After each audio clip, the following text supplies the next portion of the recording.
बच्चों को शुरू से ही सिखाया जाता है कि भारतीय होने का क्या मतलब है, हिंदुस्तानी होने का क्या मतलब है। राष्ट्र कहाँ से आते हैं या राष्ट्रवाद या राष्ट्रीयता कहाँ से आती है? वो आती है सेंस ऑफ बिलोंगिंग से, कि मैं इस का एक हिस्सा हूँ, जिसे हम राष्ट्रीय समाज कहते हैं या नेशनल कम्युनिटी कहते हैं। बिना इतिहास के आपको ये एहसास कैसे होगा? पर मेरे लिए जो ज़्यादा ज़रूरी सवाल है कि मान लीजिए ये सब हुआ भी, ये सब हुए 400 साल हो गया ना, हम लोग 2025 में किस तरीके का हिंदुस्तान बनाना चाहते हैं? हम वैसा हिंदुस्तान बनाना चाहते हैं जो 1700 में था? क्या हमने सोच में या राजनीतिक तरीकों में या इंटरपर्सनल इंटर कम्युनिटी रिलेशंस में कोई और विकास नहीं आया है कि हम अभी भी वही तरीके अपनाना चाहते हैं जो कि 400-600 साल पहले लोग अपनाते थे? That I think is a far more important question. ये हमारे लिए सवाल ये नहीं है कि उसने तोड़े कि नहीं। एज अ हिस्टोरियन मेरे लिए सवाल है कि हम आगे तोड़ना चाहते हैं क्या तोड़ना चाहते हैं, क्या बनाना चाहते हैं। आज इंटरनेट सिर्फ आधे अधूरे सच और पूरे झूठ में डूबा हुआ है। किसी के पास गहराई से सोचने का या शांति से सुनने का वक्त ही नहीं है। हम एक ऐसा शांत कोना बनाने की कोशिश कर रहे हैं। Nope, not your ordinary podcast for entertainment. मेरा पहला सवाल आपसे है कि हिस्ट्री पढ़ने के लिए बहुत बच्चे बोर हो जाते हैं, और हिस्ट्री पढ़ना क्यों इम्पोर्टेंट है? Why is it important? मतलब एज अ प्रोफेशनल हिस्टोरियन मैं आपको बता सकती हूँ कि अधिकतर इतिहास जो लिखा जाता है वो बच्चों के लिए तो नहीं लिखा जाता है। और स्कूल में जिस तरीके से पुराने तरीके से इतिहास पढ़ाया जाता था तो उसमें अक्सर ही रट्टे और नाम और तारीखें महत्वपूर्ण मानी जाती थी। तो वो करना आसान भी नहीं है और एक्चुअली पॉइंटलेस है, उसका कोई उससे कुछ होता नहीं है। अगर आपको तारीखें याद हैं या आपको नाम याद हैं तो उससे कुछ खास फायदा नहीं होता है।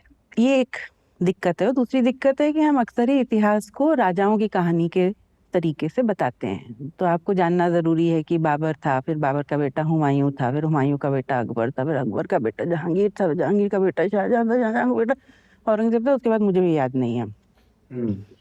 तो वहीं पे मामला खत्म हो जाता है।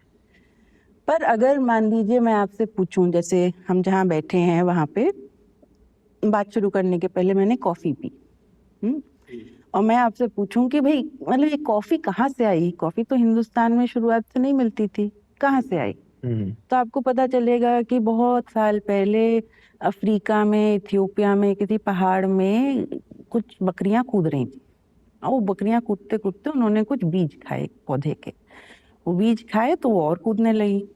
तो जो उनका गडरिया था उसने देखा कि ये तो बहुत उत्तेजित हो रही हैं, तो उसने वो बीज फिर उसने उनका निरीक्षण करना शुरू किया। करते करते पता चला कि ये, उसका नाम फिर बाद में पड़ा कॉफी। और फिर वो यमन गया, यमन से गुजरात आया, गुजरात से कुर्ग पहुंचा, और वहां से हिंदुस्तान में कॉफी। और फिर हम लोग सब ने करीबन 17वीं शताब्दी से कॉफी पीना शुरू किया। जब कॉफी पीना शुरू किया, घर में नहीं बनती थी। जैसे हमारे कैफेज हैं और बिस्ट्रोज हैं, वैसे ही कॉफी पब्लिक जगहों पे बनती थी। अब लोग मिलते थे, वो एक दूसरे से बात करते थे कॉफी पे। जैसे कि चाय पे हम लोग अड्डा मारते हैं, वैसे ही लोग उस समय में कॉफी पे अड्डा मारते थे। और जब बात करते थे तो बैठते थे तो राजा की भी बुराई करते थे, और राजा के बारे में 5 बातें बोलते थे, और बोलते थे उसकी ना नीयत अच्छी नहीं है, या उसने ऐसे किया, तुम्हें मालूम है उसने वो उस आदमी के साथ क्या किया, उसको क्या कहा। और धीरे धीरे करके बहुत सारी जो आम जनता के बीच में बातचीत थी उसको एक जरिया मिल गया, एक जगह मिल गई जहाँ पे वो बातें होती थी। अब वो भी इतिहास है। और आपका जो आम रोजमर्रा का एक रिचुअल है, चाहे वो चाय पीना हुआ, कॉफी पीना हुआ, उसके साथ जुड़ा हुआ वो इतिहास है। तो आपका भी इतिहास है, मेरा भी इतिहास है, और राजा का भी इतिहास है। अब हम इतिहास को ऐसे सुनाएं तो थोड़ा और इंटरेस्टिंग हो सकता है। पर अगर मैं बोलूं कि शाहजहां को कॉफी पसंद नहीं थी, वो कहता था कि ये क्या है, कड़वी कड़वी चीज लोग पीते रहते हैं, पान खाना चाहिए, आप हिंदुस्तान में तो आप पान खाएं। तो वो भी एक तरीके से शाहजहां का इतिहास हुआ। पर जो हमारे पास अलग अलग तरीके हैं जिससे हम इतिहास सिखा सकते हैं स्कूलों में, उसमें कहीं हम लोगों ने जाके चुना है सबसे जो नीरस तरीका है इतिहास पढ़ाने का। एक बात तो ये हो गई कि क्या कहानियां आप सुना रहे हैं इतिहास के नाम पे। दूसरा, कहीं ना कहीं हम लोग सब मानते हैं कि इतिहास कुछ हुआ था, किसी और के साथ हुआ था। जबकि आप अगर देखें इतिहासकार क्या करते हैं, उदाहरण के लिए भारत में बहुत लंबा संघर्ष चला अंग्रेजों के खिलाफ, और उसमें हम कह सकते हैं कि महात्मा गांधी थे, जवाहरलाल नेहरू थे, सरोजनी नायडू थी, B.R. अम्बेडकर थे, बहुत सारे बड़े नेताओं के नाम हम ले सकते हैं। पर उसमें आम जनता भी थी, तो वो आम जनता कैसे उसमें योगदान देती थी, उस इतिहास के बारे में वो एक हर व्यक्ति का या हर इंडिविजुअल का अपना कहानी है। हर किसी के परिवार में, हाँ, कि मेरे दादा शायद जुड़े थे, नहीं जुड़े थे, खासतौर से अर्बन एरियाज में। मेरे घर में एक संदूक था, संदूक खोला तो मैंने देखा ये खादी की मोटी मोटी खद्दर की साड़ियाँ थी, और बिल्कुल नीचे तह में सुंदर दरदोजी वाली कपड़े थे, मतलब कतरने थी। तो जब मैंने अपनी अम्मा से पूछा कि क्या है, तो उन्होंने बताया कि ये वो साड़ियाँ हैं जो तुम्हारी नानी ने बनाई थी। उन्होंने ये कतरने क्या थी, तो उससे पहले उनके पास जो साड़ियाँ होती थी, उन्होंने बच्चों के कपड़े बनाने के लिए कतरने काट के रखी। उन्होंने साड़ी क्या की, कहती है जब स्वदेशी हुआ तो जाके आग में फेंक दी। अब मेरी नानी तो कोई बड़ी नेशनल लीडर नहीं थी, पर वो एक इंडिविजुअल का पार्टिसिपेशन था, उसका योगदान था उस बड़े संघर्ष में। तो हमारे सबके घर में ऐसी एक कहानी है। इतिहासकार क्या करते हैं, इतिहासकार ये बहुत सारी कहानियों को लेते हैं, वो देखते हैं कि राष्ट्रीय स्तर पे या एक बड़े स्तर पे क्या चल रहा है, और उन कहानियों को पिरो के एक इतिहास की कहानी बनाते हैं। अक्सर ये कहानियां हमें अपने आर्काइव्स में मिलती हैं, चिट्ठियों में मिलती हैं, संदूकों में मिलती हैं, आर्काइव्स में मिलती हैं, अखबारों में मिलती हैं। उनको जोड़ के हम ये कहानियां बनाते हैं। पर कहानियां तो हर किसी के घर में हैं। अगर हम एक इतिहासकार के नाते इस तरीके के कनेक्शंस जोड़ पाएं, जो कि हम एक्चुअली प्रोफेशनल स्तर पे करते हैं, एक इतिहासकार यही करता है, तो उन कहानियों के जरिए हम इंडिविजुअल लेवल पे कनेक्ट कर पाएंगे। और देखिए कुछ चीजें हैं, मतलब अमूमन माना जाता है। अब उसका कुछ, जैसे मैंने जब अपने परिवार को बताया कि मैं इतिहास पढ़ना चाहती हूँ, तो मेरी एक मौसी बोल दी क्या है गड़े मुर्दे उखाड़ रही हो।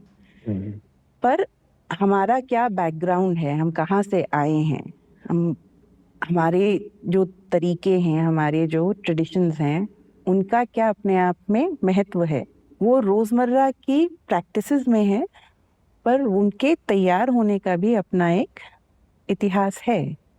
और ये सब जुड़ के इतिहास बनता है। तो जब तक हम मानते रहेंगे कि इतिहास किसी और का, मतलब अकबर की कहानी है, तब तक शायद हम ये ना जोड़ पाए कि जब अकबर बीरबल के चुटकुले हम सुनाते हैं, वो भी अकबर की कहानी है।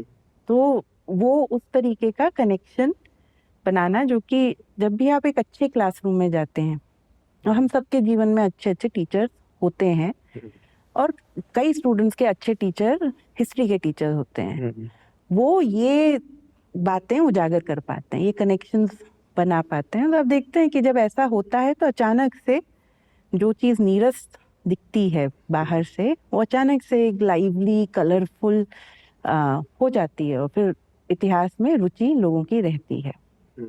इसका एक और पहलू है जो कि एक कह सकते हैं कि मेरी निजी टीस है, वो ये कि, और शायद ये दुनिया का की सच्चाई भी है, कि आपको नौकरी चाहिए।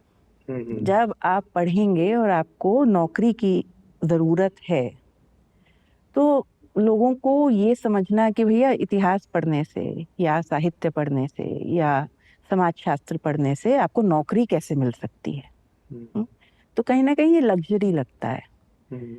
पर जबकि जब मैं स्टूडेंट थी और मैं पढ़ रही थी, तो मैं देख रही थी कि मेरे ही समय के लोग, मेरी ही क्लासमेट जो हिस्ट्री पढ़ रहे थे, वो मीडिया में भी जा रहे थे, लॉयर भी बन रहे थे, किताबें भी लिख रहे थे, सरकार में भी जा रहे थे। तो उस समय इस तरीके का ये जो डिमांड है कि आपने अगर हिस्ट्री पढ़ा है तो आप हिस्ट्री पढ़ के फिर आपको मालूम होना चाहिए कि जैसे ही मैं कॉलेज से बाहर निकलूं तो मुझे क्या नौकरी मिलनी चाहिए। वो कोरिलेशन जो हम इंजीनियरिंग में देखते हैं, उस टाइप का कोरिलेशन आप इतिहास जैसे सब्जेक्ट से, विषय से नहीं बना पाते हैं। तो शुरू से ही स्टूडेंट्स को बोला, शुरू से ही बहुत कम उम्र से ही देखते हैं कि छात्रों को बोला जाता है कि भैया इसको पढ़ रहे हैं, पढ़ने की ज़रूरत है क्योंकि आपका एक विषय है, पर इससे कुछ होगा नहीं, इससे आपको कुछ मिलेगा नहीं। तो एक मतलब शुरू से ही एक तरीके से अलगाववाद शुरू होता है। मतलब एक तरीके से हिस्ट्री में रुचि लोगों की कम होती है क्योंकि लगता है ये फालतू है, जबकि फालतू तो ये नहीं है। पर बेसिकली जैसे आपने कहा कि जो हिस्ट्री के कैंपस प्लेसमेंट्स होते हैं जैसे इंजीनियर्स के होते हैं, तो शायद हिस्ट्री को एक अलग नज़रिए से देखा जाता या पढ़ा जाता, पर हिस्ट्री पढ़ना इम्पोर्टेंट तो है ही। और अब जब हमारी सरकारें हिस्ट्री को कहीं माइथोलॉजी से जोड़ देते हैं, कहीं हिस्ट्री को ऑल्टर करने लग जाते हैं, तो अगर हिस्ट्री पढ़ना ज़रूरी नहीं है तो सरकारें ये क्यों कर रही है? मेन मुद्दा है कि आपकी जो स्कूल की शिक्षा है या शिक्षा प्रणाली है या education in a country like India, उसका क्या महत्व है। एक तो है कि आप प्रोफेशनल तैयार करें, जैसे फैक्ट्री चीज़ें प्रोड्यूस करती हैं जिसको आप रोज यूज़ कर सकते हैं, वैसे ही इंसान प्रोड्यूस करेगी जिसको आप मशीन में छोटे छोटे पार्ट्स की तरह फिट कर सकते हैं। एक ये है। दूसरा है कि आप नागरिक तैयार करते हैं। वो नागरिक कैसा नागरिक होगा, जैसे कि अक्सर ही बात में निकलता है कि सबसे पहले बच्चों को क्या सिखाया जाता है। बच्चों को शुरू से ही सिखाया जाता है कि भारतीय होने का क्या मतलब है, हिंदुस्तानी होने का क्या मतलब है, कि आपका राष्ट्रगान क्या है, आपका राष्ट्रगान किसने लिखा, उसके शब्द क्या हैं। जब राष्ट्रगान गाया जाएगा तो आपको सावधान में खड़े होना है, उसकी तरफ कोई डिसरिस्पेक्ट नहीं करना। तो एक तरीके से क्या, किस तरीके का नागरिक आप बनाएंगे वो आपकी शिक्षा से आता है। तो राष्ट्र कहाँ से आते हैं या राष्ट्रवाद या राष्ट्रीयता कहाँ से आती है, वो आती है सेंस ऑफ बिलोंगिंग से, कि मैं इस का एक हिस्सा हूँ, जिसे हम राष्ट्रीय समाज कहते हैं या नेशनल कम्युनिटी कहते हैं। बिना इतिहास के आपको ये एहसास कैसे होगा। और हिंदुस्तान जैसे राष्ट्र का, जो कि कश्मीर से तमिलनाडु तक फैला हुआ है, जहाँ पे एक भाषा नहीं, थैंकफुली अभी तक नहीं है, या एक धर्म नहीं है, या एक रीति रिवाज भी नहीं है, तो उस राष्ट्र को कैसे साथ में जोड़ा जाए, उसमें इतिहास की या किस तरीके से हम अपना इतिहास बनाते हैं, वो एक बहुत ही केंद्रीय मुद्दा रहा है। जब 1947 में आज़ादी के बाद, और हिंदुस्तान के इतिहासकार हमेशा इस बारे में बहुत ही जागरूक रहे हैं कि वो 1947 का जो क्षण था, और वो हर किस्म के इतिहासकार, चाहे वो राइट विंग रहे हों, लेफ्ट विंग रहे हों, जैसे कांग्रेसी रहे हों, आरएसएस के रहे हों, हमें उनका एक बहुत इस बारे में बहुत जागरूक थे कि वो 1947 का क्षण भारत के विभाजन का क्षण भी था। It was the moment of partition. और वो जो नया भारत उभरा, जो हिंदुस्तान उस 1947 में तैयार हुआ, जो रिपब्लिक तैयार हुआ, वो एक बहुत मुश्किल के दौर से गुजर रहा था। और सब आप देखेंगे कि इतिहासकारों के बीच में हमेशा ये चर्चा रही कि ये जो नया भारत बनेगा, जो नए राष्ट्र का निर्माण होगा, वो किस प्रकार का राष्ट्र होगा, उसमें हम कैसे योगदान देंगे। तो जब पहली कमिटियां बनी इतिहास की टेक्स्ट बुक्स लिखने की, तो वो पहली कमिटियों में हिंदुस्तान के सबसे बेहतरीन इतिहासकार बैठे। जैसे आरसी मजुमदार एक इतिहासकार थे जो कि राइट विंग इतिहासकार थे, जिनको अब हिंदुत्ववादी इतिहासकार, जिनका भारत के इतिहास के बारे में एक सांप्रदायिक नजरिया था। बहुत प्रतिष्ठित इतिहासकार थे। उन्होंने जो पहली कमिटीज बनाई उसमें रोमिला थापर जैसे इतिहासकार को रखा, जिनका विचारधारात्मक स्तर पे बहुत ही अलग एक सोच था। पर समझ ये थी कि बेहतरीन इतिहासकार, जो हिंदुस्तान के सबसे अच्छे इतिहासकार हैं, वो आपका इतिहास स्कूलों के बच्चे जो इतिहास पढ़ेंगे उन कमिटीज में उस इतिहास लेखन की जिम्मेदारी इन इतिहासकारों की है, क्योंकि वो राष्ट्र बनाने का काम है। तो ये क्षण भी हमने देखा है। अब देखेंगे कि बहुत रिसेंटली तक, मतलब इस नई टेक्स्ट बुक्स के बारे में मैं नहीं जानती हूँ उतना, मतलब उनके इतिहासकारों के बारे में मैं टिप्पणी भी नहीं कर पाऊंगी, क्योंकि कई मेरे कंटेम्प्रेरीज हैं, मेरे पियर्स हैं। पर आप देखेंगे कि अगेन इतिहास लेखन या इतिहास की किताबें बनाने का काम बेहतरीन इतिहासकारों ने किया, और उन किताबों में इतिहास को पढ़ने के जो समय के जो इस्टेब्लिश तरीके थे वो उसमें आपको दिखेगा। जो उस समय की इस्टेब्लिश्ड मान्यताएं थी, शोध से जो इतिहास का जो शोध था उस समय में, वो आपको इन किताबों में दिखता है। और कैसे वो इतिहास का बोध भी बदलता है समय के साथ, वो भी आपको बदलती टेक्स्ट बुक्स में दिखेगा। तो ऐसा नहीं है कि उसमें सोच नहीं गया है। और ये जैसे 1947 में इंडियन हिस्ट्री कांग्रेस हुई, 8 दिसंबर को इंडियन हिस्ट्री कांग्रेस थी 1947 में, और एक क्षण, बहुत ही महत्वपूर्ण क्षण था, क्योंकि इंडियन हिस्ट्री कांग्रेस में देश भर के इतिहासकार जमा हुए। और वो इस बात से मोहम्मद हबीब जो अलीगढ़ में इतिहासकार थे, जो उन लोगों में से थे जिन्होंने ये निर्णय लिया कि वो पाकिस्तान नहीं जाएंगे, वो हिंदुस्तान में रहेंगे, मतलब it was a very strong decision, और उसके लिए उन्हें काफ़ी झेलना भी पड़ा। तो वो इंडियन हिस्ट्री कांग्रेस के प्रेसिडेंट थे, और उन्होंने अपना प्रेसिडेंशियल एड्रेस जो दिया, उसमें वो कह रहे हैं कि देखिए, आने वाले दिनों में, अभी तक हम इतिहास लिख रहे थे अंग्रेज़ों से लड़ने के लिए, अंग्रेज़ों के खिलाफ जो लड़ाई थी उसमें इतिहासकारों का एक बहुत महत्वपूर्ण भूमिका थी, क्योंकि किस हिंदुस्तान के लिए हम लड़ रहे हैं, किस चीज़ के लिए हम इनका विरोध कर रहे हैं, उसको तैयार करने में हमने एक बहुत महत्वपूर्ण भूमिका निभाई। पर आने वाले दिनों में हम किस तरीके का एक राष्ट्रीय समाज तैयार करेंगे, नेशनल कम्युनिटी तैयार करेंगे, उसमें भी हमारी बहुत महत्वपूर्ण भूमिका है।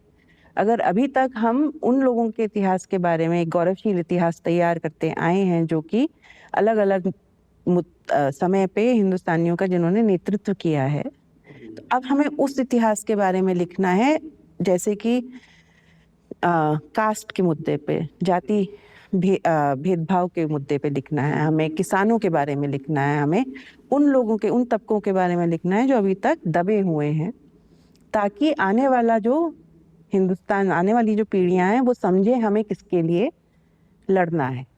And we have to think of a national law, we have to think of a national community. So there is and you can see that there is thought, उसमें काफी सोच कि हम कैसे इस राष्ट्र निर्माण की प्रक्रिया में पार्टिसिपेट करेंगे।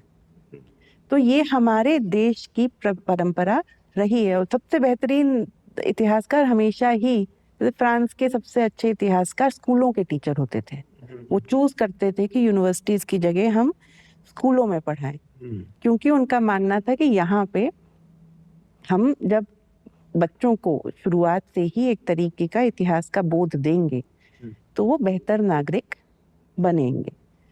तो एक है कि आप नागरिक तैयार करते हैं, और दूसरा है आप किस प्रकार के नागरिक तैयार करते हैं, उसमें इतिहास की एक बहुत महत्वपूर्ण, इतिहास लेखन की एक बहुत महत्वपूर्ण भूमिका है। तो हिस्टोरियन के पास एक बेसिकली एक गोल है, विच इज कि एक प्रॉपर वेल राउंडेड सिटीजन जो हिस्ट्री को देख के अपने आप को अप्लाई कर सके नॉर्मल लाइफ। वो तो इसको लोग, मतलब गोल होना, इसमें मतलब ये नहीं है कि आप किसी टाइप के आइडियोलॉजी की तरफ आपका झुकाव है, बट ये माना जा रहा है कि अगर हिस्टोरियन का गोल है कुछ, जैसे राष्ट्र निर्माण हो, या जैसे just letting people know about the struggles, कि हाँ, जब महात्मा गांधी थे तो भगत सिंह भी थे, और नेहरू की ये पॉइंट ऑफ व्यू थी, या सरोजिनी नायडू ये कर रही थी। सो काफी लोग इसमें कहते हैं कि इसमें धांधली हुई है, हमें एक तरह का पर्सपेक्टिव ही बना रहे उसकी वजह से। तो उस पे क्या हम कह सकेंगे? मतलब आपको सच चाहिए कि मैं भी धांधले वाला? नहीं, बिल्कुल नहीं, आप जैसा है वैसे बताइए। लेकिन इतिहास के बारे में सोचना, जैसे मैंने आपको बोला कि मैं सुबह जब कॉफी पीती हूँ तो उसको अगर मैं समझना चाहती हूँ तो उसके बीच में सोच है। अगर आप तो मेरी सोच होगी ना। तो मेरी क्या विचारधारा है, मेरी दुनिया के बारे में क्या समझ है, वो किसी ना किसी तरीके से वो मेरे हर एक्शन में निहित है। जब इतिहासकार इतिहास लिखते हैं तो वो वैसे भी चॉइस करते हैं। जैसे मैं अक्सर ही अपनी क्लास में, अगर मेरा कोई स्टूडेंट ये देख रहा होगा तो वो रोएगा। मैं अक्सर ही अपने स्टूडेंट से पूछती हूँ, आप मुझे बस ये बता दीजिए कि आपने सुबह से लेकर 9 बजे की क्लास है, आपने सुबह से लेकर अभी तक क्या किया। तो मुझे जवाब मिलेगा कि हम उठे, हम तैयार हुए, हमने नाश्ते किया, हमने बस पकड़ी, हम कॉलेज आ गए। तो ऑब्वियसली मैंने कहा आँख खोली कि नहीं खोली? आँख खोली। तो मैंने कहा बताया नहीं। तैयार हुए, कौन सा दंत मंजन आपने इस्तेमाल किया, मतलब इको वजयदंती इस्तेमाल की कि कोलगेट इस्तेमाल किया कि दातुन किया, ये बताया? नहीं बताया। नाश्ता किया, नाश्ता किसने बनाया, खुद बनाया कि मम्मी ने बना के दिया, ये नहीं बताया। ये सब भी तो हुआ दिन में ना। तो आपने चॉइस किया क्योंकि आपको समझ है कि मैंने आज मेरा सबसे जरूरी काम क्या था। मेरा सबसे जरूरी काम था इस क्लास में पहुंचना, जो कि झूठ है, अक्सर स्टूडेंट्स के लिए नहीं है। पर आप इस क्लास में पहुंचे तो आप मुझे वो सिर्फ वही चीजें गिना के बता रहे हैं जो आपको क्लास तक पहुंचा रही लाई। मैंने आपको पूछा कि भाई आपने पोहा खाया कि पराठा खाया कि सूखी ब्रेड और चाय पी के आ गए, तो मुझे अंदाजा मिलेगा कि आपके घर की क्या स्थिति है। पापा ने बनाया कि मम्मी ने बताया, मुझे समझ में आ जाएगा कि घर का काम कौन करता है। Labour is, where does labour lie in your house, right? If I have this information, अगर ये जानकारी हो तो मैं आपका इतिहास आपके सामने रख सकती हूँ। पर आपने चूज करके मुझे कुछ तथ्य बताए।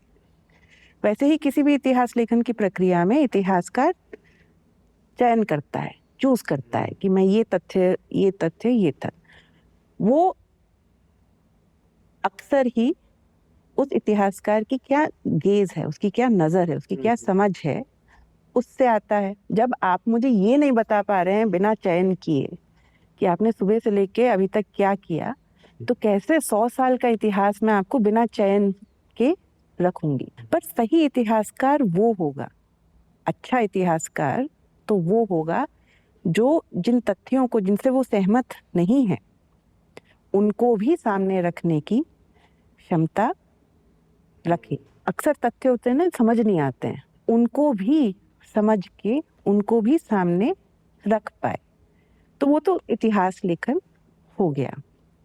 अब इतना लंबा इतिहास हमारा, उस पे कैसे चयन किया जाए कि बच्चों को क्या क्या स्कूल की टेक्स्ट बुक में क्या क्या।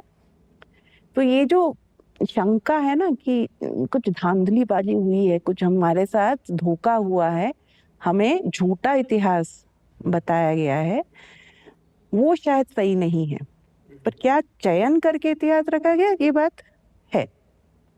अब उसमें किस चीज को चुना गया है और किस चीज को बाहर छोड़ा गया है, उस पे विवाद हो सकता है। जैसे आज के जमाने में अक्सर ही बोला जाता है कि मुगल हमारे इतिहास के लिए उतने जरूरी नहीं है। अब औरंगजेब बहुत बुरा आदमी था, औरंगजेब ऐसा था, अकबर भी सब लोग बोलते महान है, पर जरूर उसने भी कुछ किया होगा। और ये बाबर का तो मामला ही नहीं समझ में आता है। वो मतलब फरगना से उठ के फिर काबुल आके फिर हिंदुस्तान आके खरबूजे लेके आया। मतलब कोई आता है किसी के घर खरबूजे लेके? अब वो खरबूजे और तरबूज लेके हिंदुस्तान आ गया। अब सब बोल रहे हैं वो बहुत महान है। लोगों की शक को मैं समझ सकती हूँ। पर मान लीजिए मैं आपको कहूँ कि आप हटा दीजिए, आप बाबर को हटा दीजिए, बेचारे दुखी आत्मा हुमायूं को हटा दीजिए, आप अकबर को भी हटा दीजिए, जहांगीर अच्छा था, मजेदार था आदमी, उसको भी हटा दीजिए, आप हटा दीजिए सबको। आप मुझे बताइए कि आप बासमती चावल खाते हैं, उसको हटा सकते हैं? आप हिंदी इतना दिन से चल रहा है, ये हिंदी कब की ये रवानगी क्या फारसी के बिना आ सकती थी? उसको हटा सकता। आप मुझे बोल रहे हैं कि जैसे बोला जाता है ना कि यूपी का क्या मामला है कि 2 कोस पे, 1 कोस पे पानी बदले 2 कोस पे बानी। बोली बदलती है। अब ये बोली शब्द मुझे बिना फारसी के दिखा दीजिए। हम 1950 के दशक में हिंदुस्तान में चलन चला था कि सारे उर्दू फारसी को साफ करके हम हिंदी शब्द, तो नए नए शब्द इजाद किए गए। कभी आपने अगर डिक्शनरी लिखने की, जो भाषाविद हैं वो आपको बता सकते हैं कि हमारी भाषाओं में चीजें हटाने का काम बहुत 1930 के दशक से बहुत तेजी से चल रहा है। तो जैसे जब मैं हिंदी में पढ़ाऊंगी और मुझे किसी को बताना है कि लैंड ओनरशिप, तो मैं क्या जाके बोलूंगी? भूमि पे स्वामित्व अधिकार, जमींदारी। हाँ भाई, जमीन तो भाई मतलब फारसी का शब्द है। एग्जैक्टली। हाँ, दारी भी फारसी से ही आया है। उसको जमीन पे ओनरशिप को अगर आपको बताना है तो वो बिना दारी के नहीं होगा। जिम्मेदारी, जमींदारी, ये सब आ जाएगा। अब मैं उस पे कह दूं कि जमीन पे मालिकाना हक, तो आप देखेंगे कि स्टूडेंट लिखेंगे, मैं बोलूंगी जमीन पे मालिकाना हक, भूमि पे स्वामित्व अधिकार, क्योंकि उन्हें बताया गया है कि ये हमारी भाषा। पर आप क्या ये आप अपनी अम्मा से बात कर सकते हैं बिना इन चीजों के? बंगाली में कहते थे कि माएँ जब अपने बच्चों को सुलाती हैं तो बोलती हैं सो जा सो जा, बोर्गी आएंगे। बोर्गी शब्द कहाँ से? बोर्गी है एक लुटेरे के लिए शब्द, डाकू के। जैसे मध्य प्रदेश में बोलेंगे चंबल के डाकू आ जाएंगे, वैसे ही बंगाल में बोलेंगे बोर्गी आ जाएंगे। पर ये जो जो हमारी दुनिया है उसमें आप अकबर बाबर को हटा दें, शौक से हटाइए। इसको कैसे हटाएंगे? कमीज पहनी है कि नहीं आपने? वो कमीज कब आई हमारी भाषा? कमीज एक्चुअली पुर्तगाली का शब्द है, वो हमारी भाषा में आया मुगल कोट से। उसको कैसे हटाएंगे? आपके 5 फिल्म के गाने नहीं बचेंगे अगर आप उन रागों को हटा दें।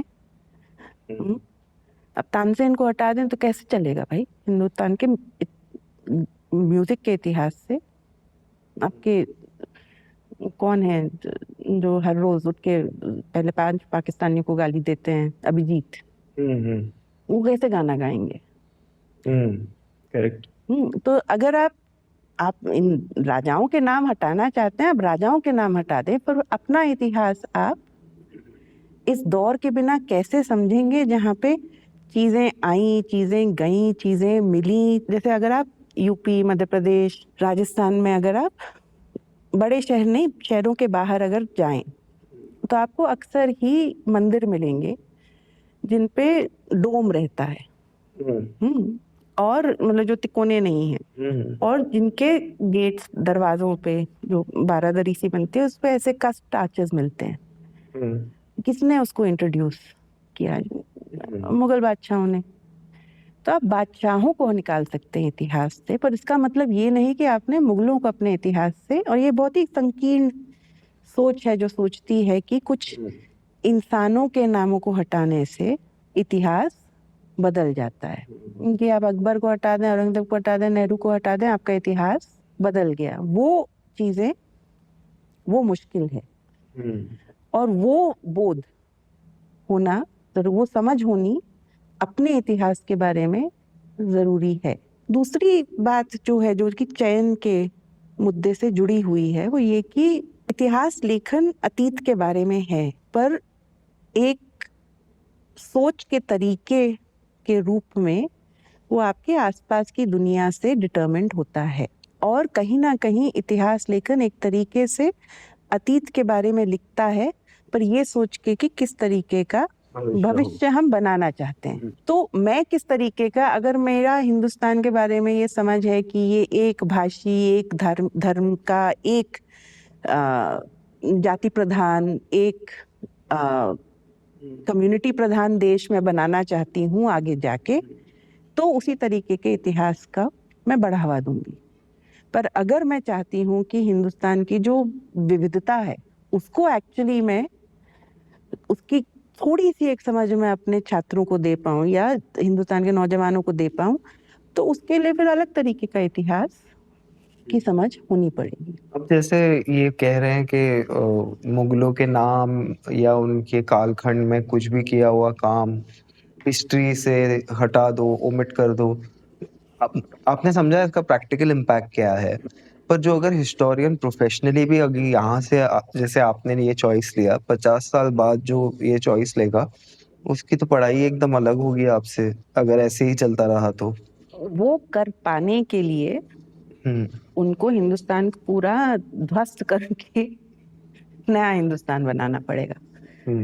जैसे मैंने कहा कि आप राजाओं को हटा सकते हैं, पर उस दौर की प्रक्रियाओं को कैसे हटाएंगे। जैसे ही मैं किसी को बोलती हूँ कि मेरा काम मुगलों पर है, तो सबसे पहले पूछते हैं वो औरंगजेब कैसा लगता है। अब ये औरंगजेब तो 1707 में चला गया ना, वो तो गुजर गया। अब मैं सोचूं कि वो अच्छा है, वो बुरा है, वो जो भी है, उससे उसको थोड़ी ना कोई फर्क पड़ने वाला है, वो तो गया।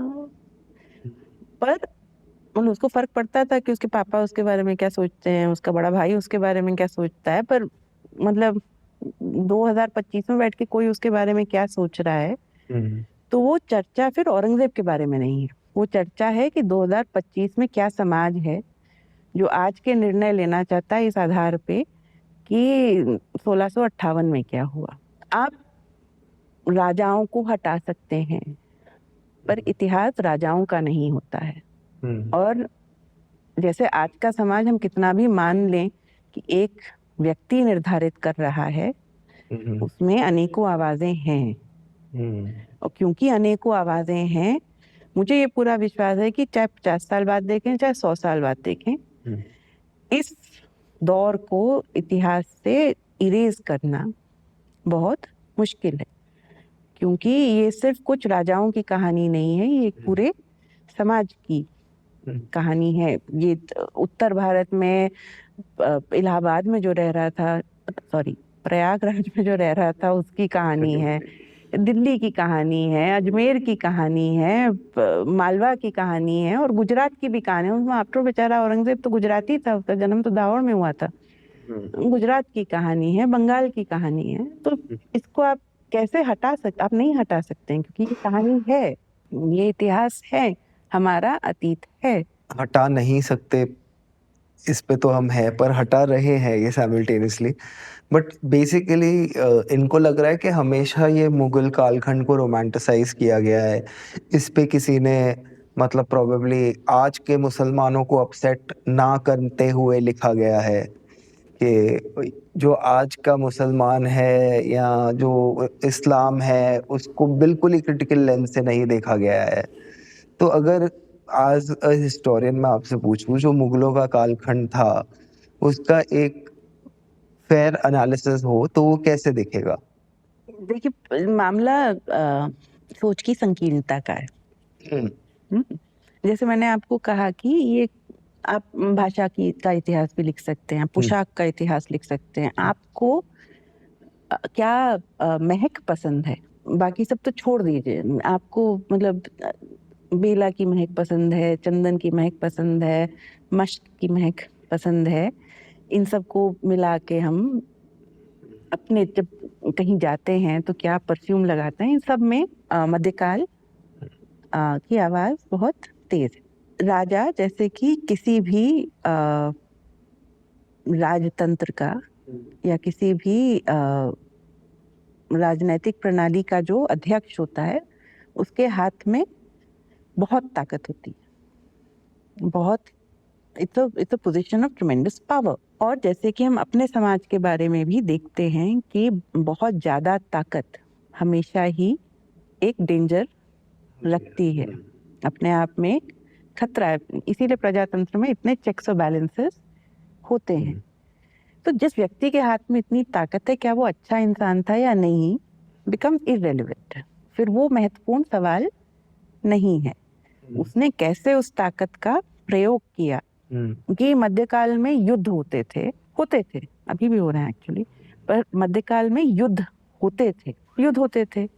युद्ध में कोई एक दूसरे को गुलाब थोड़ी ना बांटता था, युद्ध में मारकाट होती थी। तो ये कि वायलेंस था हमारे इतिहास में, कि अनलिमिटेड या बहुत ज्यादा ताकत थी किसी कुछ लोगों के हाथ में, ये अमूमन हिस्सा है इतिहास का। उसका जो जिस प्रजा के ऊपर उसका राज था, उससे इंटरेक्शन कैसे था और क्यों मुगल हमारे लिए इतने महत्वपूर्ण बनते हैं, क्योंकि बहुत सारी चीजों के नाम हमें मुगलों से हम कैसे हिंदुस्तान को समझते हैं। अंग्रेजों के पहले the first time there was unity in this land in the name of Hindustan was under the Mughals. कि सबसे अंग्रेजों के पहले कब हिंदुस्तान का सबसे स्पष्ट चेहरा हमें दिखता है, वो मुगल सल्तनत में मिलता है, मुगल बादशाही में दिखता है। और उसके विरुद्ध भी अनेकों रिबेलियंस थे, वो भी हमें दिखते हैं। कहीं ना कहीं बहुत गहराई से मुगलों का प्रभाव हिंदुस्तान, आज के हिंदुस्तान में हमें इसलिए दिखता है कि जैसे मैंने कहा कि हमारी भाषाएं उनसे बनी हैं। हम बंगाल के बारे में क्या सोचते हैं, गुजरात के बारे में क्या सोचते हैं, कश्मीर के बारे में क्या सोचते हैं, इन सब को एक स्पष्ट तरीके से लिखा गया मुगलों के काल में। तो जैसे कश्मीर पैराडाइज ऑन अर्थ, उसे मुगल कहते थे कश्मीर जन्नत नज़ीर। तो हम उसका प्रोडक्ट है, उस पीरियड का हम प्रोडक्ट हैं। उससे हमें जो लीनिएजेस निकालनी है, जो उसकी हमें वंशावली निकालनी, आज के दिन में जो वंशावली निकालनी है, वो हमें अक्सर ही मुगल काल तक ले जाती है। तो क्या मुगल राजा बहुत अच्छे लोग थे? वो राजा थे। क्या उस दौर में वायलेंस हुआ, उसमें मारकाट हुई? हाँ। क्या वो मारकाट अपने दौर की अजायब थी कि वही इकलौते थे जो जहाँ पे लड़ाइयाँ हो रही थी, मुगलों के तहत लड़ाइयाँ हो रही थी? ऐसा नहीं है, वो भी हम जानते हैं। क्या मुगल सल्तनत और आज का हिंदुस्तान एग्जैक्टली सेम थे? नहीं, ऑफ कोर्स नॉट। पर ये इमेजिनेशन, ये कल्पना एक हिंदुस्तान की, जिसको लेके फिर आगे 1857 के बाद से जो नई राजनीतिक समझ उभरने लगी, उसमें ये एक स्वरूप था, वो भी है। जहाँ तक क्या ये राजा, मतलब ये मुसलमानों के राज का दौर था, क्या ये राजा मुसलमान थे? हाँ। क्या ये सबको मुसलमान बनाने की कोशिश कर रहे थे? उसका हमें ऐतिहासिक प्रमाण नहीं मिलता है, और बहुत कोशिश की गई है। जैसे एस.आर. शर्मा थे, उन्होंने बहुत मतलब मेहनत की कि औरंगजेब के दौर में राज्य द्वारा, स्टेट द्वारा लागू किया गया कन्वर्जन, CA/NRC टाइप कुछ, हाँ, नहीं, कि धर्म परिवर्तन किया जाए जिसमें राज्य का अपना योगदान था। तो उन्हें 109, 10, 11 से ज्यादा संख्या में ये प्रमाण मिला नहीं। क्या राजा इस्लाम को अपहोल्ड कर रहे थे? इसको कहना शायद सही नहीं होगा। क्या वो मुसलमान थे? हाँ। पर क्या वो इस्लाम लागू कर रहे थे, सब पे शरिया लागू कर रहे थे? तो जैसे उदाहरण के लिए शरिया क्या हुआ, एक तरीके का एक लॉ कोड हुआ। तो अगर आप मुसलमान नहीं थे और आपके परिवार में झगड़ा हो रहा है संपत्ति को लेके, तो क्या आप शरिया के, जैसे कि हम जानते हैं कि there is a difference in property right across different religious law codes, तो शरिया के जो अधिकार हैं वो शायद दूसरे समुदायों के नहीं हैं या उनसे अलग हैं। तो आप क्या करेंगे? तो आपके पास ऑप्शन होता था कि आप अपने गांव के पंचायत के पास जा सकते थे, आप अपने शहर के सदर के पास जा सकते थे, आप अपने समुदाय के प्रमुख के पास जा सकते थे, और आप चूज करते थे कि आप किस लॉ कोड के तहत अपनी प्रॉपर्टी डिस्प्यूट का समाधान निकालेंगे। इसमें ऐसा भी हमें प्रमाण मिला है, महिलाएं, खासतौर से विधवा महिलाएं, अक्सर ही सदर के पास जाके, वो चाहे मुसलमान ना रही हूँ, चाहे वो हिंदू रही हूँ, जाके बोली हैं कि इस न्याय संहिता के तहत मेरा ये अधिकार बनता है, मुझे ये दिया जाए, मेरे पति का देहांत हो गया, मुझे ये अधिकार दिया जाए। तो किस आधार पे हम राज्य को, उस राज्य व्यवस्था को मुस्लिम घोषित करते हैं? वापस इसी मुद्दे पे आता है कि राजा कौन था। तो आपने मान लिया कि राजा मुसलमान था, तो प्रजा भी उसके ही तहत थी, जबकि हम देखते हैं कि एक्चुअली लोग चूज कर रहे थे, उनके पास ये ऑप्शंस थे और वो चूज कर रहे थे कि मेरे लिए क्या बेस्ट फिट है। तो उस तरीके का रिलेशनशिप हमें दिखता है। फिर वो एक लीगल प्रेसिडेंट बन जाता है कि एक हिंदू महिला, विधवा महिला गई, उसने कहा कि भैया शरिया के तहत मुझे बेहतर अगर मिल रहा है तो आप हमें दे दीजिए। तो फिर अगली वाली भी सोचेगी तो इस तरीके से न्याय का चरित्र ही या न्याय संहिता का चरित्र भी जो रोजमर्रा में लोग इस्तेमाल कर रहे थे, क्योंकि अल्टीमेटली हम जानते हैं कि धर्म तो रोजमर्रा का मसला है। आपकी डेली प्रैक्टिस, आप सुबह उठ के किसको सोचते हैं सबसे पहले, उसका मसला है। उसमें किस हद तक राजा का मुसलमान होना आपके लिए महत्वपूर्ण था, या अकबर और जहांगीर के दौर में सबसे पावरफुल कौन था राजा के बाद? अब देखेंगे राजा मान सिंह थे। जब अकबर ने बोला कि देखिए मुझे लगता है कि मेरी ये सोच है, मैं कुछ अनुयायी चाहता हूँ, तो राजा मान सिंह ने बोला देखिए आपको मैं बहुत पसंद करता हूँ, आपकी मैं बहुत रिस्पेक्ट करता हूँ, वो मुझे नहीं चाहिए आपका ये अनुयायी बनना। नेगोशिएशन हो गया ना। तो जब भी हम किसी राज्य को ऐसे स्लॉट कर देते हैं, जैसे हमारे टीचर थे बीडी चट्टोपाध्याय, तो बीडी चट्टोपाध्याय का एक किताब में एक बहुत ही खूबसूरत स्टेटमेंट है। वो कहते हैं कि वो आधुनिक आदमी का घमंड है जो कहता है कि आज मैं जिस तौर पे, जिस तर्ज पे दुनिया के बारे में सोचता हूँ, इतिहास में भी लोग उसी तर्ज से सोचते थे। तो आज के दिन में पोस्ट पार्टीशन इंडिया में मेरे लिए हिंदू मुस्लिम होना मेरी आइडेंटिटी का सबसे महत्वपूर्ण हिस्सा है। तो मैं मान के चलता हूँ कि 600 साल पहले भी लोग ऐसे सोचते थे। तो ये हमारे घमंड से बात आती है। आप अगर जानना चाहते हैं कि कब मुसलमान होना मुगलों का इतना महत्वपूर्ण बन गया, तो उसका भी अपना एक इतिहास है। 1857 में जब मुगलिया सल्तनत टूटी, और 1857 में जो सिपाही थे जो कि मेरठ से उठ के जा रहे थे दिल्ली, तो उन्होंने तो एक मुसलमान मुगल बादशाह को ही घोषित किया ना, हिंदुस्तान का बादशाह, कहा कि आपके झंडे के तहत हम लड़ने को तैयार है। उन्होंने नहीं सोचा कि हम उसको एक मुसलमान को बादशाह घोषित कर रहे हैं कि नहीं। पर 1857 के बाद खासतौर से अंग्रेजों के राज्य में ये आइडेंटिटीज अपने आप में और ठोस और स्टैग्नेंट, स्थिर, स्थायी, एक तरीके से जैसे जड़ता हो जाती है ना, उस तरीके की जड़ता हमें 1857 के बाद हम एक ऐतिहासिक प्रक्रिया के दौर में देख सकते हैं। एक चीज आपने इंटरेस्टिंग कही कि जब ब्रिटिश का रूल था तब इंडिया यूनाइट होना शुरू हुआ, और ऐसी यूनिटी मुगल एरा में भी थी।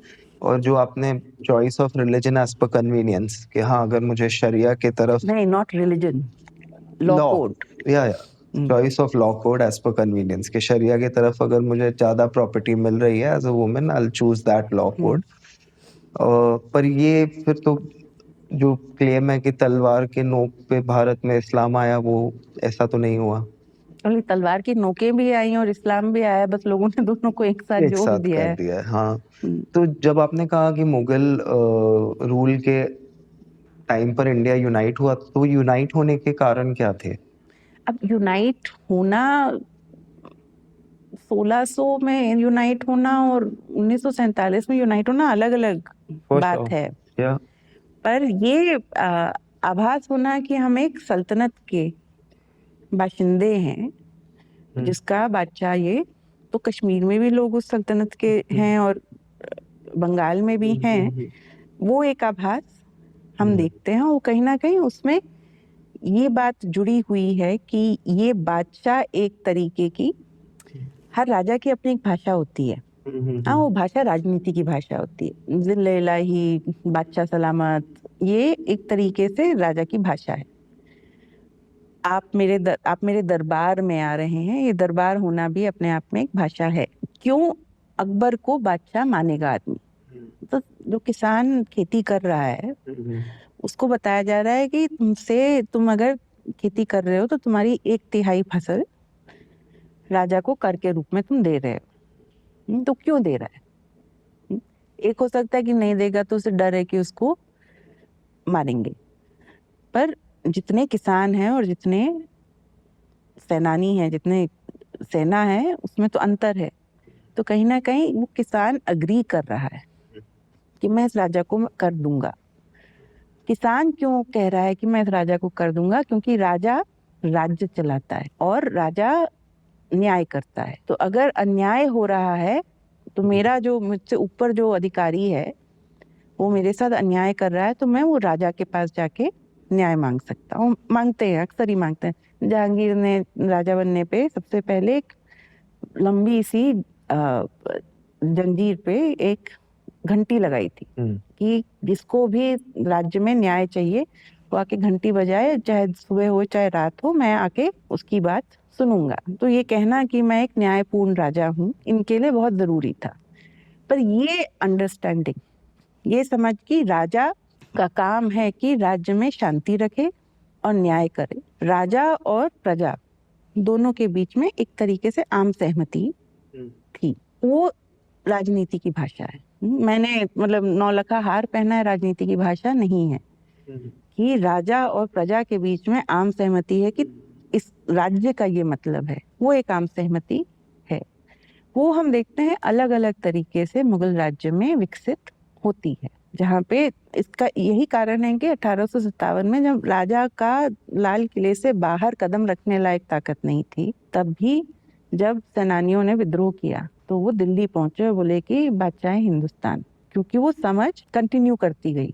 So understanding, it's a shared understanding of politics. हम आज के दिन में ये समझ रखते हैं कि हम एक प्रजातंत्र के में नागरिक हैं, तो उस समय में रियाया होने का, प्रजा होने का क्या मतलब था, वो दोनों के बीच में अंडरस्टैंडिंग शेयर्ड रहती थी। तो हमेशा ही राज्य या ताकत तलवार की नोक पे नहीं चल, इनफैक्ट जो तलवार की नोक पे चलती है वो बहुत छोटे समय के लिए चलती है, क्योंकि सिर्फ इतने ही दिन तक वो तलवार पहनी रहती है। Peace is necessary to keep order.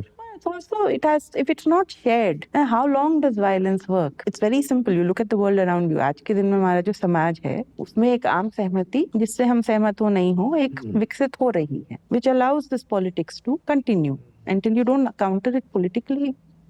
एक और चीज जो काफी लोग कहते हैं कि मुगलों ने आके हमारा धर्म खत्म करने की कोशिश की, मंदिर तोड़ने की कोशिश की, मस्जिद उसके ऊपर बनाने की कोशिश की। इसको कॉन्टेक्स्ट में अगर हम रखें कि कैसे होता है ये, बाकी जगहों पे कैसे हुआ, यहाँ पे कैसे हुआ, तो कॉन्टेक्स्ट में रखते हुए अगर हम इस पे थोड़ा बात कर सके तो। ये ना मुश्किल मुद्दा है। हाँ, इसका कोई आसान जवाब नहीं है। एक इतिहासकार का जवाब है कि जब युद्ध होता है, और मैं बिना किसी धर्म को बीच में लाए बोल रही हूँ, जब युद्ध होता है तो आप कैसे स्थापित करते हैं कि मैं जीत गया? वेयर डज माय विक्ट्री लाई? मैंने तुम्हें हराया, तुम्हारे घर को ले लिया, तुम्हारे राज्य को ले लिया, तुम्हारी बीवी को ले लिया, तुम्हारे खजाने को ले लिया, तुम्हारे बच्चों को ले लिया, फिर भी वो जीत पूरी नहीं हुई। My victory is not complete till I even make your gods bow before me. ये दुनिया भर में युद्ध का नियम रहा है। आप यूरोप का इतिहास उठा के ले लीजिए। जब यूरोप अमेरिका गया, उसने अमेरिका पे अपना शासन स्थापित किया, कॉलोनियलिज्म स्थापित किया 1500 से, तो सबसे पहले उन्होंने जो वहाँ के लोगों के भगवान थे उनको जमीन में गाड़ा या जला दिया, because that is how you win. Hindustan में इसका एक अलग इतिहास रहा है। बहुत लंबे समय से आपको ये उदाहरण मिलेंगे कि धार्मिक स्थलों पे अटैक होता आया है, मतलब बौद्ध स्तूपों पे, जैन मंदिरों पे। शैव राजा वैष्णव राजाओं के मंदिर तोड़ते थे, वैष्णव राजा शैव राजाओं के मंदिर तोड़ते थे। तो ये धर्म को बीच में या किसी भी कॉन्फ्लिक्ट में बीच में लाना एक अपना एक तरीका, ये भी एक राजनीति की भाषा का हिस्सा रहा है। जो मुसलमान शासक जिन्होंने मंदिरों पे हमला किया, उसका अपना, और उसको मंदिर पे हमला करने का जो अपना एक संदर्भ है। एक होता है कि मैंने मंदिर तोड़े, दूसरा होता है कि मैंने मंदिर का पत्थर इस्तेमाल किया। ये दो अलग अलग तरह का डिस्ट्रक्शन है। क्या वो व्यक्ति जो मंदिर तोड़ रहा था, वो इस भावना से तोड़ रहा था कि मैं इस मंदिर को तोड़ने आया हूँ? उसके भी उदाहरण हैं। दूसरे उदाहरण ये भी हैं कि भाई आपने मंदिर को धमकी दी, क्योंकि वो मंदिर उस राजा का मंदिर, तो वो उस दौर की राजनीति का हिस्सा है। उसमें मंदिर टूटे भी हैं। अब सब लोग मंदिर तोड़ने की बात करते हैं, कोई ये बात नहीं करता है कि मुगल काल में सबसे ज्यादा मंदिर बने भी, और कई बार हुआ कि उन मंदिरों को बनाने के लिए जो ग्रांट्स दी जाती थी, वो ग्रांट्स भी राजाओं ने दी।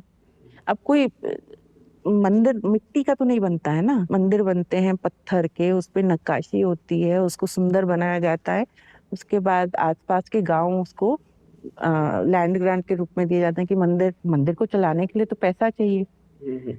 अक्सर ही हम पाते हैं कि कई लैंड ग्रांट्स राजाओं ने दी, जैसे राजा मानसिंह ने बंगाल में, बिहार में बहुत मंदिर बनवाए, जगन्नाथ का रिपेयर करवाया। उनको तो कभी कहा नहीं गया कि आप ना कीजिए। तो मंदिर तोड़ना नहीं तोड़ना, मंदिर बनवाना नहीं बनवाना, उसकी लैंड ग्रांट्स देना नहीं देना, ये सब चीजें हमको एक साथ होती हुई दिख रही हैं। जब टूटते हैं उसमें भी एक राजनीतिक स्टेटमेंट होता है, और जब उनको अपकीप किया जाता है वो भी। और औरंगजेब के दौर में तो दोनों ही उदाहरण मिलते हैं। औरंगजेब पैसा भी दे रहा है मंदिर बनने का, मंदिर के रिपेयर का। कई लोग बोल रहे हैं कि औरंगजेब की वजह से मंदिर टूट भी रहे हैं। तो वो एक इतिहास है। दूसरा इतिहास है जो किस तरीके से इसको याद किया जाए। आप अभी उत्तर से लेकर दक्षिण में कहीं चले जाएं, जहां आपको एक मंदिर दिखेगा जो थोड़ा सा रुइन में, पुराना मंदिर दिखेगा, ये रुइंड है, वहां पे आप 5 मिनट में पंडित से बात कीजिए, बोलेगा कि बहुत भव्य मंदिर था औरंगजेब ने। तो कहीं पे, चाहे औरंगजेब उस रास्ते गया भी ना हो, औरंगजेब वो मतलब एक तरीके से ऑल इनकम्पासिंग एंटिटी बन गया है, जिसकी मतलब दृष्टि से ही मंदिर टूट जाते थे। But that is the creation of popular narrative. वो एक तरीके से कहानी बनाई गई है जिसका ऐतिहासिक प्रमाण नहीं मिलता है। पर मेरे लिए जो ज्यादा जरूरी सवाल है कि मान लीजिए ये सब हुआ भी, तो ये सब हुए 400 साल हो गया ना। हम लोग 2025 में किस तरीके का हिंदुस्तान बनाना चाहते हैं? हम वैसा हिंदुस्तान बनाना चाहते हैं जो 1700 में था? क्या हमने सोच में या राजनीतिक तरीकों में या इंटरपर्सनल, इंटर कम्युनिटी रिलेशंस में कोई और विकास नहीं आया है कि हम अभी भी वही तरीके अपनाना चाहते हैं जो कि 400-600 साल पहले लोग अपनाते थे? That I think is a far more important question. ये हमारे लिए सवाल ये नहीं है कि उसने तोड़े कि नहीं। एज अ हिस्टोरियन मेरे लिए सवाल है कि हम आगे तोड़ना चाहते हैं क्या, क्या तोड़ना चाहते हैं और क्या बनाना चाहते हैं। पर अभी अगर काफी लोग मुगल हिस्ट्री जो हमारी एक शेयर्ड हिस्ट्री है, जैसे हमने डिस्कस किया, उसमें रिविजन्स, ओमिटेशन, लाइक कुछ चीजें ओमिट करके, कुछ चीजें रिवाइज करके, और अगर यही फ्री तरीके से वो करते रहे तो इसका आगे इम्पैक्ट क्या होगा? पहली बात तो गलत इतिहास होगा। That will be just wrong. We will be a people who will believe in wrong history. दूसरा है कि मतलब इसके पीछे जो कारण है वो यही है कि हम एक सिंगल कम्युनिटी, सिंगल कास्ट, इस टाइप की चीजों को बढ़ावा दें। एक भाषा, एक धर्म और एक जाति का तबका, उसको बढ़ावा दें। इसके पीछे उद्देश्य यही है। ये सवाल हिस्ट्री का नहीं है, ये सवाल इतिहास का नहीं है, ये सवाल राजनीति का है। और इसके पीछे राजनीति है एक संकीर्ण देश तैयार करना, एक विविध विरासत को दरकिनार करके एक संकीर्ण देश तैयार करना जो कि सिर्फ कुछ इंटरेस्ट को सर्व करे। जब स्टूडेंट्स मुझसे पूछते हैं कि इतिहास पढ़ने का क्या फायदा, वैसे तो मतलब बहुत मुश्किल होता है, स्टूडेंट्स बहुत बुद्धू वाले सवाल भी पूछते हैं, इतिहास पढ़ने का क्या फायदा? और कोई फायदा नहीं है, जाओ नहीं पढ़ो। पर इतिहास पढ़ोगे तो दुनिया को समझोगे। दुनिया को समझना है, दुनिया को समझ के उसमें कुछ बदलाव लाना है तो इतिहास पढ़ो। पर वो किस तरीके की सोच रख के तुम दुनिया से मिलने जाओगे, वो है आप, वो डिसीजन है कि आप एक नैरो सेक्टेरियन बिगेटेड अंडरस्टैंडिंग रखना चाहते हैं कि आप you actually want to look upon a past which gives you pride. ये विविध देश है जिसमें इतनी भाषाएं हैं, इतने प्रकार के लोग हैं, इतने रहन सहन के तरीके हैं, या हम लोग सब एक करण जौहर की फिल्म की तरह यूनिफॉर्म में शिफॉन साड़ी और लगा के खड़े हो जाएं। That is really a choice to be made, and ये चॉइस हमारे सामने आज के दिन में हमारे आम जीवन के हर पहलू में हमारे सामने ये सवाल खड़ा किया जा रहा है। ये सिर्फ इतिहास का सवाल नहीं है। आप क्या खाएंगे, आप क्या भाषा बोलेंगे, आप किससे प्रेम करेंगे, आप इन सब दायरों में हमसे ये बोला जा रहा है, ये चॉइस आपको करना है। काफी इतिहासकारों को कहा जाता है कि you are an Mughal apologist, which is something that I don't get it, मतलब आप तो सिर्फ वो टाइम पे जो हुआ था उसको एक तरह से बस बता रहे हैं। जैसे आपने वो एग्जाम्पल दिया कि आप सुबह उठे, आपने 10 चीज की पर आप 5 बताते हैं। जैसे अगर मैं एक फिल्म बना रहा हूँ जहाँ मैं दिखाना चाहता हूँ कि चाय बन रही है, तो मैं पूरा प्रोसेस तो नहीं बताऊंगा दुकान से लाने तक के। चाय की पत्ती डाल रही है, थोड़ी उबल रही है, फिर आपने दूध डाला, शक्कर, that's about it. Full marks. तो ये करने से लोग कह रहे हैं कि इम्पोर्टेंट चीजें आप ओमिट कर देते हैं, और जो ग्लोरिफिकेशन वाली चीजें है, जैसे अकबर अपने दरबार में रिलीजियस डिबेट रखता था, ये आप हाईलाइट कर देते हैं। तो ये डिसीजन, वापस उस पर थोड़ा बात करें कि ये डिसीजन क्या रखना है और क्या नहीं रखना है, वो कैसे लेते हैं? एक तो कुछ पर्सनल प्रेफरेंस होती है, हम्म पर सबसे ज्यादा जरूरी है कि हर इतिहास लेखन का काम एक विचारधारात्मक काम है। अब आप देखेंगे, आप पहली बात तो ये जिस इतिहास के बारे में बोला जा रहा है उस तरीके का इतिहास कई दशक हो गए कि लोग ऐसा लिख रहे थे। अगर आज के दिन में मुझसे पूछा जाए कि आज के दिन में इतिहासकार किस तरीके से इतिहास लिख रहे हैं, तो जैसे अकबर मेरा फेवरेट राजा है। वो थोड़ा इंटरेस्टिंग था, गबरू था, उसको हाथियों से लड़ने का शौक था। वो बहुत सारी ऐसी चीजें करता था जो कि मतलब रात को निकल जाता था शहर में घूमने। वो इंटरेस्टिंग था, पर उसके दरबार में बहुत सारी चीजें लिखी गई। तो as a historian it's important for me that I have a lot of sources from that period. तो जब अकबर के दरबार के या शासन के बारे में मैं लिखती हूँ, तो मैं पाती हूँ उस समय का जो आर्काइव मुझे मिलता है, उस समय के जो टेक्स्ट मिलते हैं, जो किताबें मिलती हैं, जो उस समय का लिखा गया है, एक तरीके से जो साम्राज्य उभर रहा था जमीन पे, उसका एक प्रतिबिंब उस दौर की किताबों में, मतलब जैसे वो साम्राज्य उभर रहा था जमीन पे, हिंदुस्तान की जमीन पे, वैसे ही उन किताबों के पेजेस पे, उन किताबों के पन्नों में भी उसे तराश के खड़ा किया जा रहा था। उसमें एक चीज जो दिखती है वो ये कि जो लोग लिख रहे हैं कोई सेंट्रल एशिया से, फरगना से आए हुए लोग नहीं है। बदाऊं में बैठा एक आदमी, बदाऊं से उठ के आया एक आदमी लिख रहा है, आगरा के छोटे से गांव से उठ के आया एक आदमी लिख रहा है, गुजरात में बैठा एक आदमी लिख रहा है, और वो सब कोशिश कर रहे हैं समझने की ये किस प्रकार का साम्राज्य तैयार हो रहा है, उसमें कितने प्रकार के लोग हैं।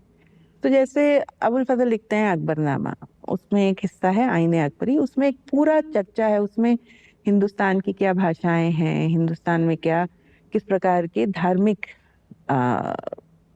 लोगों के विश्वास हैं, तरीके हैं, समुदाय हैं। एक पूरा डिस्कशन फॉर एग्जाम्पल कबीर और कबीरपंथियों पे है।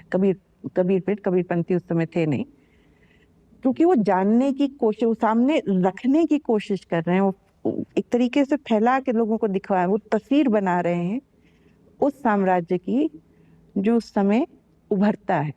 तो जो चीज हम आज के दिन में हिस्टोरियंस करते हैं, हम देख रहे हैं उस समय भी वो कोशिश की जा रही है। वो कोशिश इसलिए नहीं की जा रही है क्योंकि अकबर महान बादशाह था, वो कोशिश इसलिए भी की जा रही है कि इतना बड़ा एक साम्राज्य तैयार हो रहा है।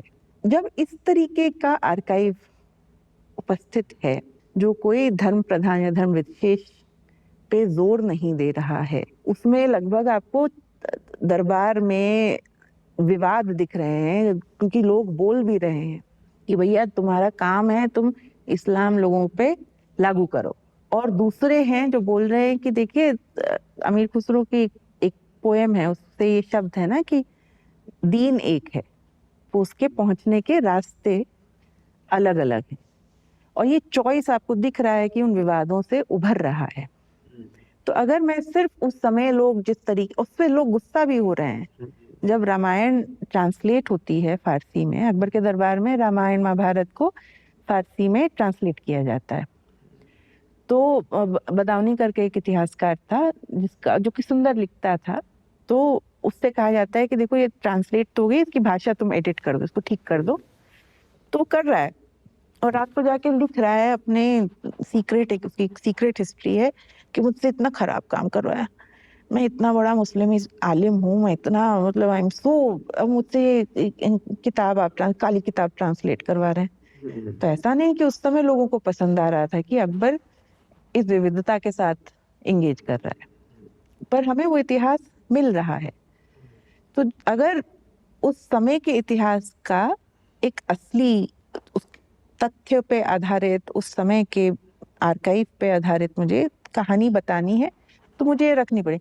अब आपको पसंद नहीं आ रहा है तो मैं थोड़ी ना अपॉलोजिस्ट हो गई। I am seeing a process. मुझे अपने आर्काइव्स में जिसका सबूत मुझे मिल रहा है उससे मुझे तस्वीर उभरती दिख रही है, उसको मैं अलग अलग तरीके से समझ सकती हूँ। पर ये एक तरीके से वो दरबार फिर एक उदाहरण बन जाता है कि कैसे इतनी बड़ी क्षेत्र को समझा जाए। वो कोशिश हमें दिखती है उस समय के मटेरियल में। अब आप चाहते हैं कि मैं हर चीज को हिंदू मुस्लिम के नजरिए से देखूं, तो ये आप मुझे बोल रहे हैं कि अपने दिमाग को छोटा करो। वो करना मुश्किल काम है। आगे जो स्टूडेंट आपके हिस्ट्री पढ़ना चाहे उनको प्लीज सब स्टूडेंट्स को हिस्ट्री पढ़ना चाहिए। हाँ, तो उनको जो उनके प्रीकंसीव नोशंस जो होते हैं, वो कौन से प्रीकंसीव नोशंस उन्हें घर छोड़ आने चाहिए? कि हिस्ट्री बोरिंग है। ओके। हिस्ट्री बहुत इंटरेस्टिंग है। जब मैं कॉलेज के लिए अप्लाई कर रही थी तो मुझसे पूछा गया कि तुम हिस्ट्री क्यों पढ़ना चाहती हो। तो मैंने कहा कि देखिए मुझे कहानियाँ बहुत पसंद है और एक ही स्रोत है जिसमें कहानियों का भंडार, अपार भंडार है, और वो इतिहास है। तो इतिहास बोरिंग नहीं है, उसमें हर स्टूडेंट को अपने पसंद की कुछ कुछ कहानियां मिल जाएंगी। दूसरा ये कि इतिहास फालतू चीज नहीं है कि आप कोई इस दुनिया में आप घर से बाहर कदम रखते हैं। जैसे कि मेरे एक दोस्त थे, उनकी मम्मी रोज सुबह उनको फोन करके बताती थी राहु कालम, आज बेटा इतने बजे से इतने बजे ये ना करना, राहु कालम। तो हम लोग सब उस पे हंसते थे कि क्या है, मतलब मम्मी ने बोला नहीं करने को, राहु कालम राहु कालम। उसको फोन करके पूछते थे सुबह बारिश होगी, राहु कालम कितने बजे। वो एक ट्रेडिशन है और हर ट्रेडिशन की जड़ इतिहास में है। तो अगर आपको अपने आसपास की दुनिया को थोड़ा सा भी समझना है तो आपको इतिहास में थोड़ी रुचि, इतिहास को थोड़ा, और आखिरी जो कि मेरे लिए सबसे जरूरी बात है, जो कि एक विचारधारात्मक बात है, कि आने वाला दुनिया कैसे आपको बनाना है। आजकल हम उस दुनिया में रहे नहीं हैं कि जैसे चल रहे हैं चलते जाएं, कि पेट्रोल फूक रहे हैं, फूके जा रहे हैं, फूके जा रहे हैं, कि प्रदूषण हो रहा है। अब we are on a clock and that clock is ticking. हर व्यक्ति को इस बात का ध्यान, इसके बारे में जागृत रहना पड़ेगा कि आने वाला दिन या आने वाली दुनिया में आप कैसे कंट्रीब्यूट कर रहे हैं। पर वो आप अपने अतीत को समझे बिना नहीं कर पाएंगे। दैट आई थिंक इज, उसके बाद आपको वो हिंदू मुस्लिम करना है कीजिए, नहीं करना है तो बहुत अच्छा रहेगा, पर जितना दिमाग खुलेगा उतना बेहतर आप आगे की दुनिया को बना पाएंगे।